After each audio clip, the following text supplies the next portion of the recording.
Apresentamos o ESD Online do GRESD, Estudo Sistematizado da Doutrina Espírita. É uma alegria ter você conosco nesse momento de estímulo ao aprendizado e à vivência do Espiritismo de forma contínua, com base nas obras codificadas por Allan Kardec e no Evangelho de Jesus. Vamos juntos? Olá, todos bem? Espero que sim. Então, agora eu convido para mais uma aula do ESD. Vamos lá? Hoje nós vamos conversar sobre reencarnação. Nós vamos falar da união da alma ao corpo. Seguindo o que consta aqui na nossa apostila, nós vamos conversar sobre a questão 344 do Livro dos Espíritos. Vamos também falar sobre a questão 345 e vamos pegar um exemplo de reencarnação, que é a reencarnação do Sigismundo.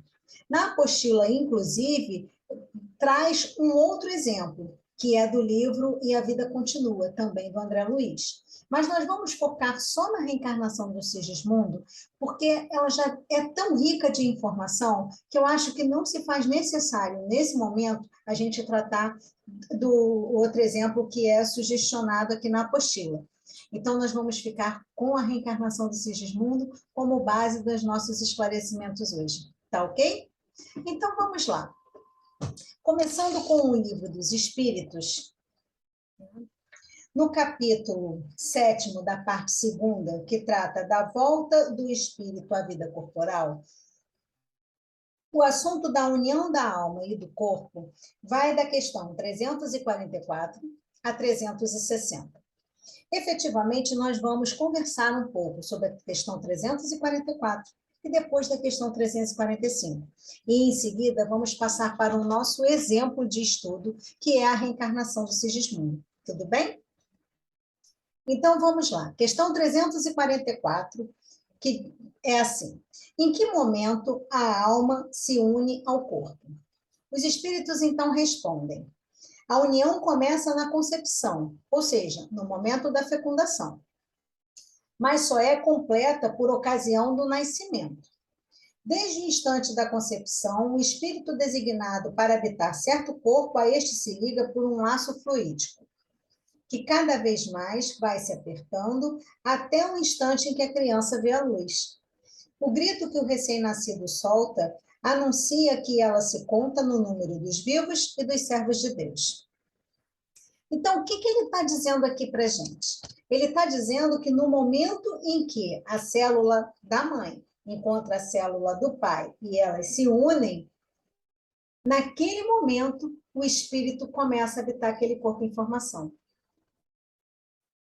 Então, vamos pensar assim, se esse processo começa com células tão pequenininhas, é lógico que esse espírito, ele precisa também estar adequado àquela forma que está começando a ser criada ali.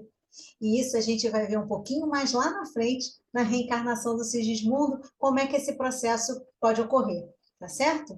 De qualquer maneira, a gente já sabe que quando existe um espírito destinado a habitar um corpo em formação, ele se liga no momento em que esse processo começa, tá bom? Na questão 345, vem perguntando assim: é definitiva a união do espírito com o corpo desde o momento da concepção? Durante esta primeira fase, poderia o espírito renunciar a habitar o corpo que lhe está destinado? Então, a resposta vem assim: é definitiva a união, no sentido de que outro espírito não poderia substituir o que está designado para aquele corpo. Então, aqui a gente já sabe o seguinte: o meu corpo só poderia pertencer ao meu espírito, a nenhum outro espírito. Então, quando a gente tem uma gestação gemelar, ou seja, você tem mais de um indivíduo sendo gerado ali. Então, para cada um daqueles corpos, ainda que eles sejam muito parecidos, que eles sejam iguais, ainda assim, para cada um daqueles corpos, terá um espírito para habitar em cada corpo. Certo? Mas Como os laços que ao corpo o prendem são ainda muito fracos, facilmente se rompem e podem romper-se por vontade do espírito, se este recua diante da prova que escolheu. Em tal caso, porém, a criança não vinga. Ou seja, eu estou lá no meu processo de reencarnação, estou lá começando a habitar aquele corpinho, né? Então, todo esse processo a gente vai ver mais ou menos aqui usando o exemplo do Sigismundo, mas aí a gente já sabe que a gente precisa se adequar àquele corpinho. Mas aí eu começo a pensar nas provas que eu escolhi, e eu falo, poxa, eu desisto disso, eu não quero mais, não. Então, eu aborto a ideia daquela reencarnação, abandono aquele projeto de corpo, e aquele corpo que está ali, ele não vai vingar. Alguma coisa vai acontecer naquela gestação em relação àquele corpo. Ou pode a mãe sofrer um aborto, ou a criança já nascer sem vida, alguma coisa vai acontecer, ou ela pode até nascer com vida, né? Como a gente pode ver em algumas questões mais à frente aqui desse título aqui no Livro dos Espíritos, que a criança pode até nascer com vida, mas ela não vinga porque ela não tem espírito, certo? Então, agora a gente vai passar a questão do livro dos Missionários da Luz. Uma outra observação importante com relação a essa questão 345, que eu achei legal chamar a atenção, e eu anotei aqui e fechei o livro. Né? Maravilha, não? Então, o que, que acontece? Com relação a essa pergunta, né? No caso do Sigismundo, o Herculano ele fica responsável de forma direta pelo Sigismundo até os 7 primeiros anos. Então, ele vai acompanhar todo aquele processo da gestação, até porque o que existe entre Sigismundo e seus pais é um acerto muito delicado, o assunto é realmente assim muito, mas muito delicado mesmo, e isso pode fazer com que Sigismundo desista. Então, para que isso também não aconteça, essa gestação, ela será acompanhada durante todo o tempo, para que não haja risco também do Sigismundo desistir de cumprir com o que foi acordado entre eles, certo? Vamos pegar, então, o nosso livrinho aqui, o Missionários da Luz, né? Estamos tendo um estudo muito bom sobre ele, né, na nossa página do GRESB. Vocês podem buscar já os estudos, ainda está em andamento. Esse capítulo, inclusive, foi estudado recentemente, então vale muito a pena a gente pegar e ler isso aqui. Deixa eu abrir aqui. Ai.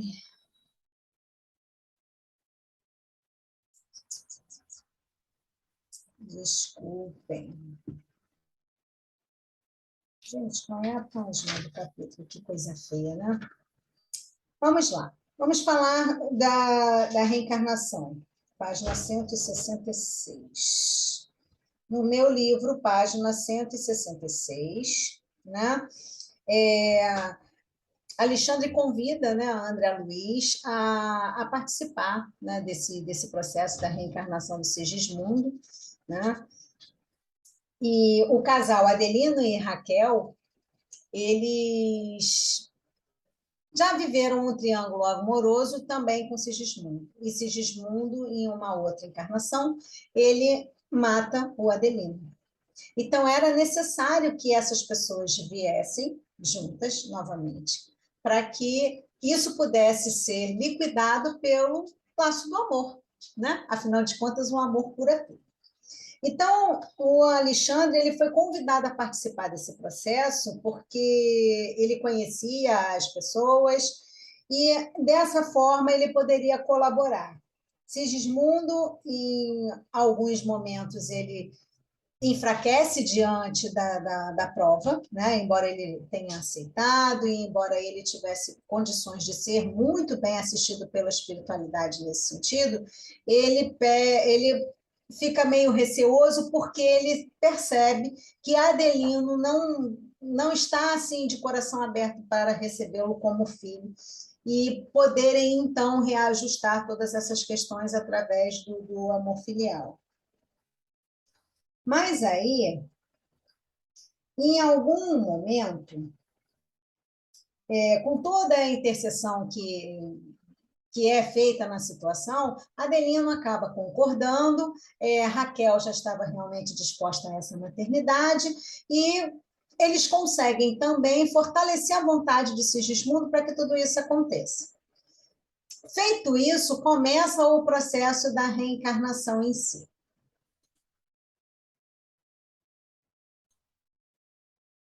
Alexandre, inclusive, conversa com André Luiz sobre todas as questões que envolvem o processo da reencarnação em si. Não são todos, né, os espíritos que têm essa assistência. Na maior parte das vezes, a atração se dá pela lei de causa e efeito, mas nesse caso específico, houve o auxílio da espiritualidade para que tudo fosse conduzido da melhor forma possível.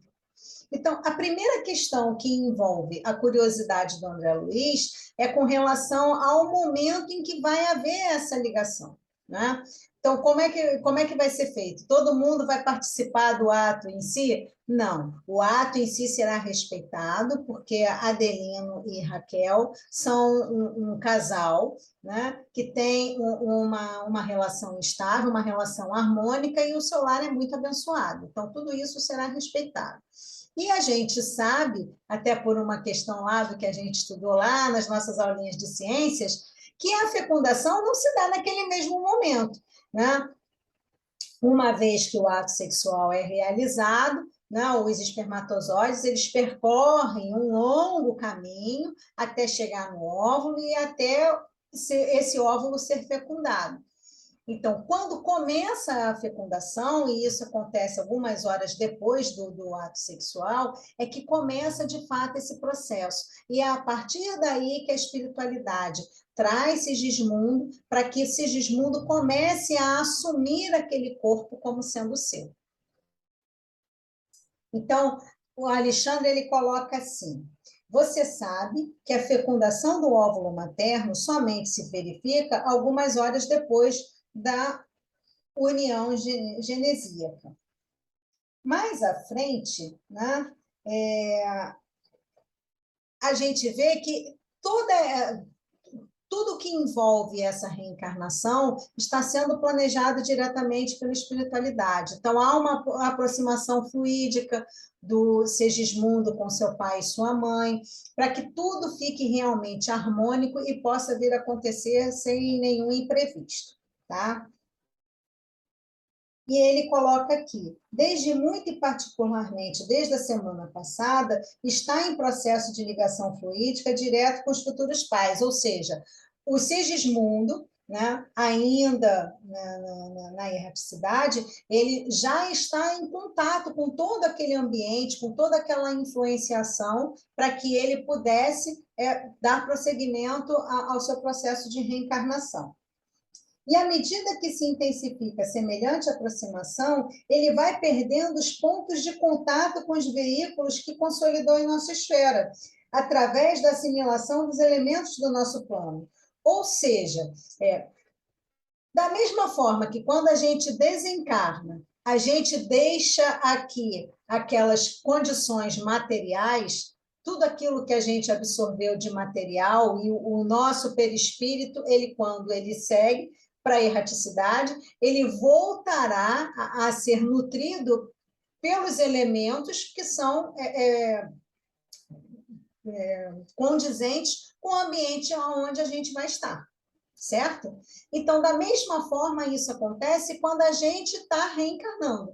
A gente precisa deixar esses elementos na erraticidade para poder assumir as novas condições que nós teremos aqui no nosso caso, no planeta Terra. Então, nós precisamos deixar aquilo que foi nosso durante esse tempo em que estávamos espíritos na erraticidade, para começar a assumir as novas condições, num corpo novo de carne que nós vamos receber. Tá? E aqui ele ainda explica, Alexandre falando ainda com André. Semelhante operação é necessária para que o organismo perispiritual possa retomar a plasticidade que lhe é característica e no estágio em que ele se encontra, o serviço impõe-lhe sofrimentos. Ou seja, a gente, quando chega aqui, a gente não lembra, né? Pelo menos a maioria não lembra ou não tem essa recordação hoje, nesse momento, daquilo que trouxe da erraticidade. A gente passa por um esquecimento, até porque esse esquecimento é necessário para a gente nesse momento em que a gente está reencarnando e que a gente vai começar uma nova jornada. Então, ele passa por esse processo para ele poder assumir essa nova condição e começar uma nova vida. Mais à frente, nós temos assim.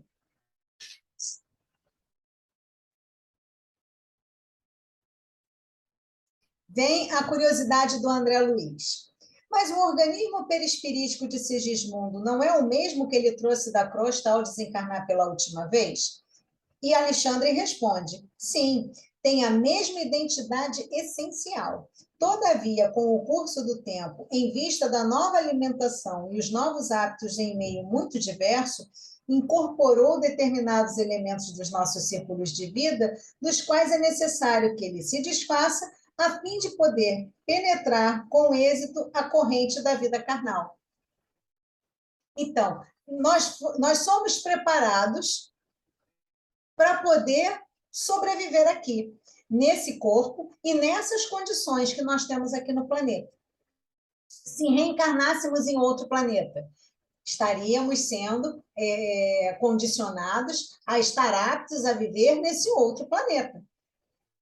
Como nós estamos aqui no planeta Terra e as nossas condições são essas que nós conhecemos, é nessas condições que nós temos que acomodar o nosso perispírito no novo corpo que nós estamos recebendo. Mais à frente, esse capítulo é muito bom, gente. Muito bom, muito bom. Mais à frente, nós temos, de fato, como as coisas vão começar a acontecer.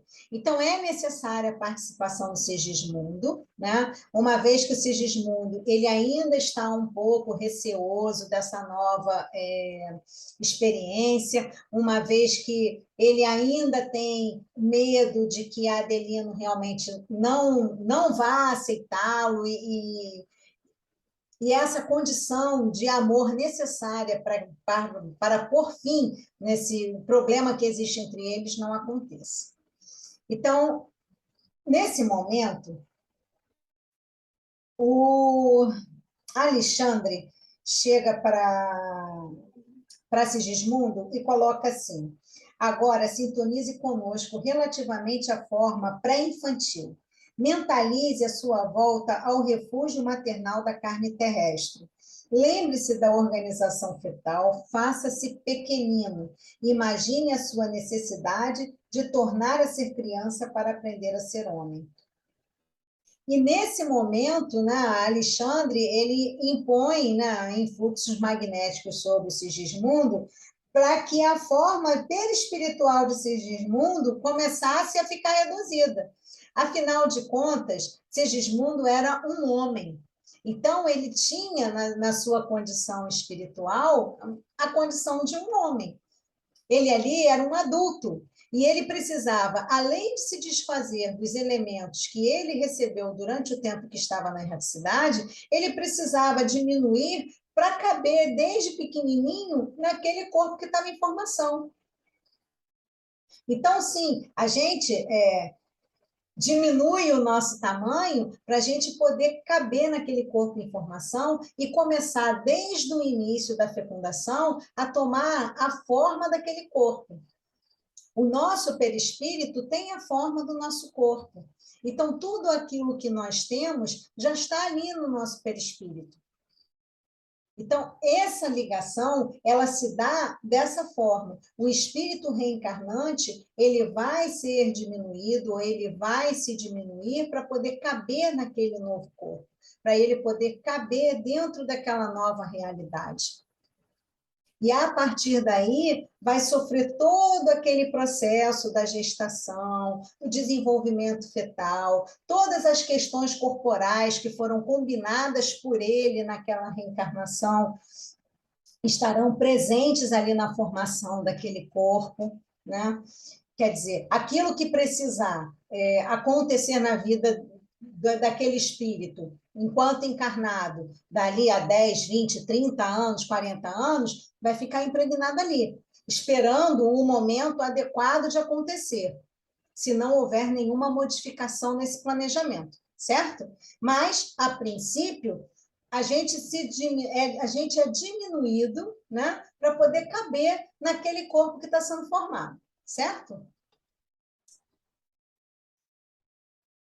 E aí, André Luiz fica assombrado porque ele nota que a forma de Sigismundo assemelhava-se de uma criança, né, a partir desses influxos magnéticos que ele recebeu. Mais à frente, né, ele explica que a reencarnação de Sigismundo obedeceu às diretrizes mais comuns. Né? Então, normalmente, né, na maioria dos casos, mesmo havendo uma determinada combinação, não é necessária assistência da espiritualidade para que todo esse processo ele se consolide. No caso de Sigismundo, Adelino e Raquel, eles eram espíritos muito ligados àquele grupo que estava trabalhando nisso. Então, houve a necessidade de haver uma interferência para que essa reencarnação ela realmente acontecesse, se consolidasse. Tá?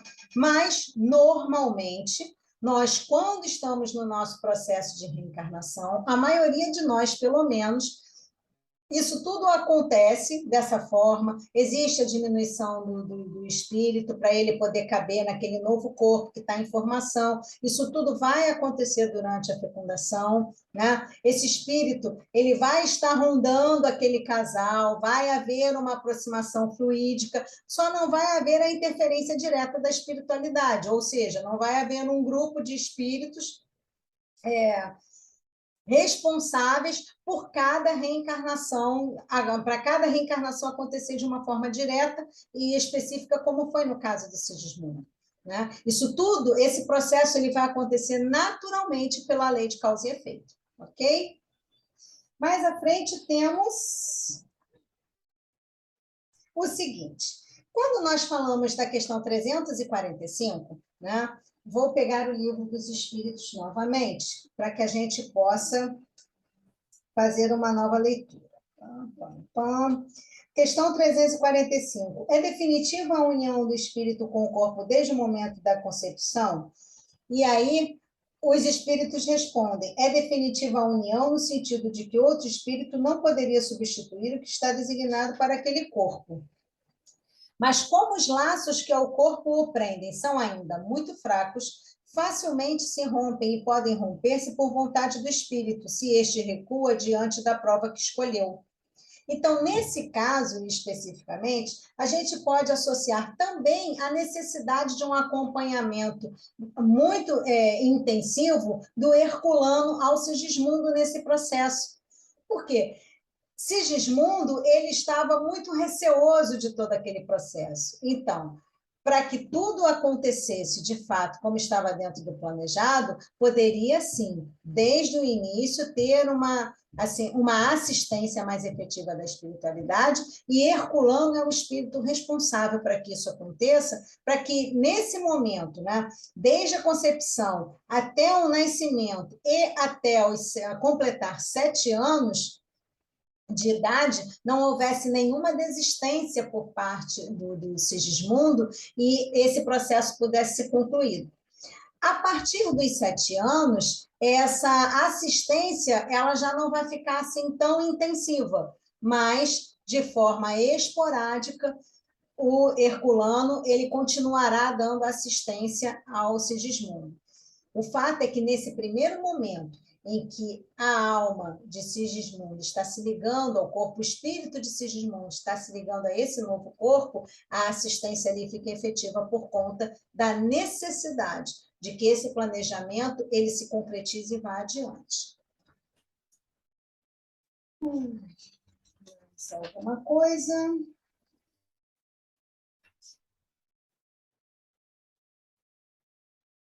E a parte mais bonita, né, desse capítulo com relação a essa ligação é que isso tudo que acontece, né, acontece umas semanas antes, depois há o ato, né, do casal propriamente dito, e aí é feita essa ligação, ou seja, a célula masculina encontrou a célula feminina e começa o processo da fecundação. E aí, o que acontece? Volta-se, né, para a Assembleia, né, todos os espíritos que estão ali responsáveis por esse processo estão juntos, e começa, de fato, o ato de ligação inicial no sentido direto, de Sigismundo com a matéria orgânica. E aí, quando isso acontece, acontece também a entrega, né, a entrega espiritual, né, do Sigismundo à mãe. Então, é feito esse ato de ligação, né? A espiritualidade faz realmente o ato da ligação do Sigismundo a essas células que começam a se formar. E no desdobramento do sono, Adelino e Raquel recebem, né, dos amigos espirituais o Sigismundo bebê. Então, conforme ela recebe isso, ela abraça, né, a si e pode-se observar o momento em que, de fato, o Adelino ele é recebido no corpo materno. Adelino não, me desculpa, o Sigismundo é recebido no corpo materno, já como filho do casal. Então, todo esse processo, né, da mesma forma que a gente passa por um processo quando a gente desencarna, por quê? Porque a gente precisa liberar tudo aquilo que a gente aprendeu no nosso perispírito durante a época em que nós estivemos encarnados. Quando nós desencarnamos, quando nós vamos reencarnar, melhor dizendo, a gente começa a liberar todos os elementos que nós adquirimos, né, na erraticidade, e que não poderão fazer parte do nosso perispírito no momento em que nós estamos num processo de reencarnação, no nosso caso, aqui no planeta Terra. Certo? Então, no momento da concepção, é quando se, de fato, o espírito que está destinado àquele corpo é unido ali. Aquele espírito, ele diminui de tamanho, de forma que ele possa ir, a plasticidade do seu perispírito vá se tornando, né, de acordo com o corpo, com a formação do corpo e com o desenvolvimento desse corpo. E assim somos nós até hoje. Enquanto estivermos aqui, estaremos assim. Queridos, eu espero, eu desejo que tenha ficado esclarecido, né, esse momento, de fato, em que a alma se une ao corpo, né, nesse momento da reencarnação. E eu estou à disposição para qualquer esclarecimento. É só vocês mandarem uma mensagem para o GRESG, que nós entramos em contato com você através da sua pergunta, tá bom? Muito obrigada e até a próxima.